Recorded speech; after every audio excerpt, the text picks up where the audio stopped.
Gelot. 7h53, l'édito politique sur Europe 1 avec le Figaro. Bonjour Vincent Trémollet de Villers. Bonjour Lionel, bonjour Anissa, bonjour Vincent, bonjour à tous. Alors la soirée de clôture du Festival de Cannes a pris un tour pour le moins politique et polémique même quand la Palme d'Or, Justine Triet, a attaqué frontalement le système néolibéral et le gouvernement sur la réforme des retraites. Ça devient une tradition française, l'artiste subventionné qui crache dans la soupe, on peut dire ça ?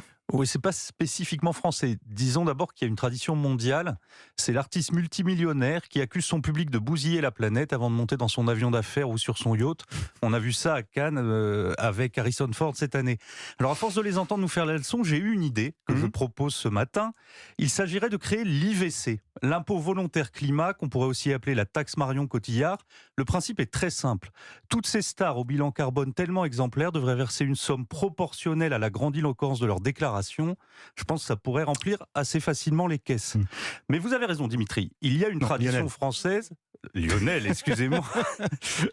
Lionel. Ah oui, non, mais c'est la force de l'habitude. Il y a une tradition française, celle du rebelle payé par l'État. Et ça consiste, selon les mots de Maurice Druon, à tenir dans la main la sébille et dans l'autre le cocktail Molotov.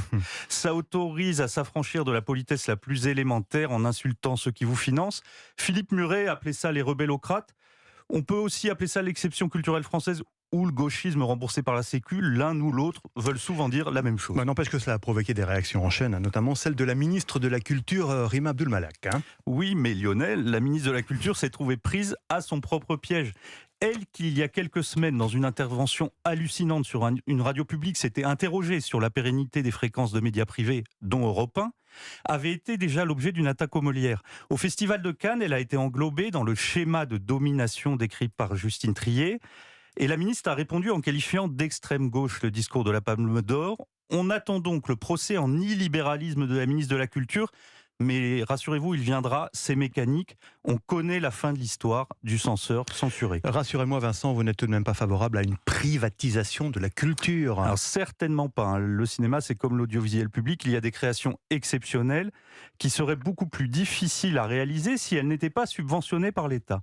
Mais je vous rappelle quand même que nous allouons plus de 600 millions d'euros de taxes par an pour le cinéma, que le déficit des intermittents du spectacle s'élève à plus d'1 milliard par an et qu'il y a une obligation d'achat et de diffusion des œuvres françaises par les chaînes de télévision. Donc on a connu mieux comme système néolibéral. Il est donc légitime de demander un peu d'équilibre politique et de pluralisme. À quel titre devrions-nous accepter que le service public, qu'il soit médiatique ou culturel, reflète systématiquement un progressisme radical chic ?